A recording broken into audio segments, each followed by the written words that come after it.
The only way of making someone economically independent and being able to provide for themselves, a family, or whatever in a structured and sustainable way is to give them the time to master a craft, not shame them for choosing something out of the variety of options, and not placing your values upon them because they have chosen making spoons instead of selling their ass on television, as you did.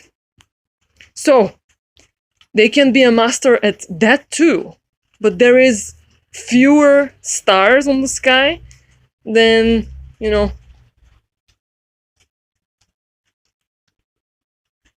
grains of sand on the shore in, a beach. And there are people that don't want to shine in the same way as other people want to shine, or they just prefer shining doing other stuff.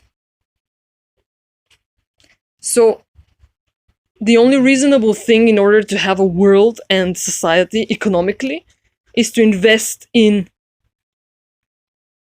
craftsmanship and taking the time to become a master at something simple, which seems simple, but if you do it for 8 years, you will see if it's simple still. It's just like life. You think you're all powerful as a child and a teenager, but then as you grow up, you begin to realize you're not. Just because that's how things unfold in reality. You need to be able to scale down your passions in life, as well as in business and, doing something to earn your life. You can't expect everyone to be rulers. Some people just want to be makers for their personal reasons. For example, enjoying something a lot. Wine, so they become a wine producer. Other things like solitude and calmness and philosophy, so they become potters if they have the capacity to be such. It's a choice. And that's how things should be organized. Shaming others for their choices is the worst thing you can do if you want freedom for yourself. Because if you want everyone to be like you, you can't be a star. If I come and am a star in your sky, you are gonna stop shining just because I'm stronger than you. If that's what you want, you can continue bullying others. But if not, you can let others choose the craft they want to be masterful in and leave them alone. Because that's what they want. And economically stable society is one that has different enterprises. It's not only one level. It's not only one level of the building. If you imagine it as a building, you have to have first floor, second floor, and beyond. But in order for there to be food, you need farmers. In order for there to be, utensils, you need people that create them and stuff like that. So it's not all about your big money. It's about people that want to do things or make things. And they have to be guarded and revered because their work is masterful and it is honorable. And if you don't pay them respect for what they did, what they left, what they still do, you are worth shit, literally.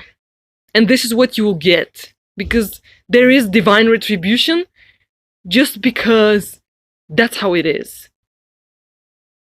So you can leave anything out of narcissism alone, because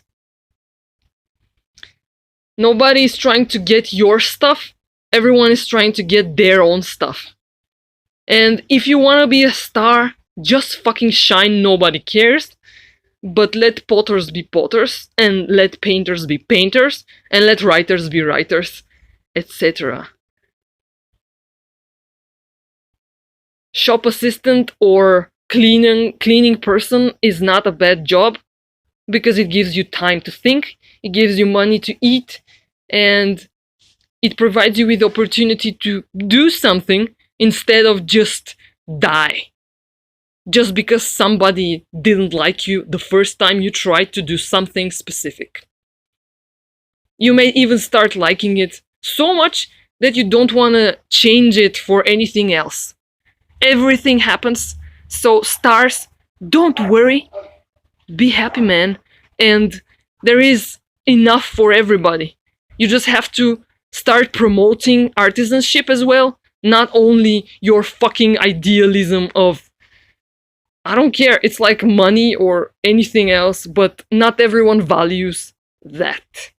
A lot of people value simplicity, and this should be marketed to more people so that if they want that but they didn't know it's an option, they can choose it. So they're not in your way and you're not in their way.